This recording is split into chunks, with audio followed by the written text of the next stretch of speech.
So last night I got home from work and was checking a few things here on the computer before heading off to Slumberland, and I saw a tweet from Marta Costello from the news about her results on the Myers-Briggs personality test. Now, being an educator and having an extensive history in educational psychology, I had taken the test many, many times, so I just quickly off the top of my head rattled off my results from, 15, almost 20 years ago, INTJ. Now, to be honest, I really wasn't sure if that was still what I was rated. So as soon as I finished typing that in and sending that off to the Tweetland, I went to the link over in the sidebar and took the test. And sure enough, it came back as INTJ. And that means introverted, intuitive thinking and judging. And, I was kind of not really completely surprised, but pleasantly surprised that, I'm pretty stable in that regard.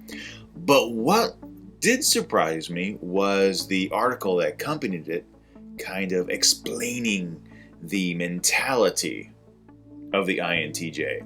And this is what it says. So I'm reading this off the website from Kiersey.com. And it says, Rational Portrait of the Mastermind, INTJ. All rationals are good at planning operations, but masterminds are head and shoulders above the rest in contingency planning. Complex operations involve many steps or strategies, one following another in a necessary progression, and masterminds are naturally able to grasp how each one leads to the next and prepare alternatives for difficulties that are likely to arise any step of the way. Trying to anticipate every contingency, masterminds never set off on their current project without a plan A firmly in mind, but they are always prepared to switch to plan B or C or D if need be. Masterminds are rare, comprising no more than, say, 1% of the population, and they are rarely encountered outside their office, factory, school, or laboratory. Although they are highly capable leaders, masterminds are not at all eager to take command, preferring to stay in the background until others demonstrate their inability to lead. Once they take charge, however, they are thoroughgoing pragmatists. Masterminds are certain that efficiency is indispensable in a well-run organization, and if they encounter inefficiency, any waste of human and material resources, they are quick to realign operations and reassign personnel.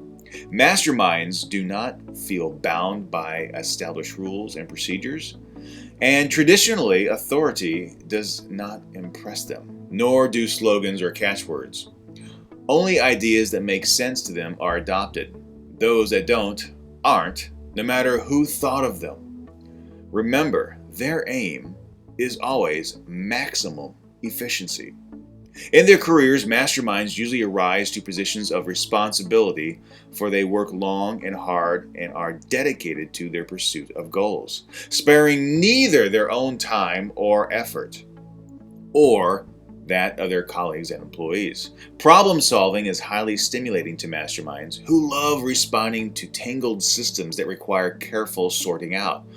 Ordinarily, they verbalize the positive and avoid comments of a negative nature.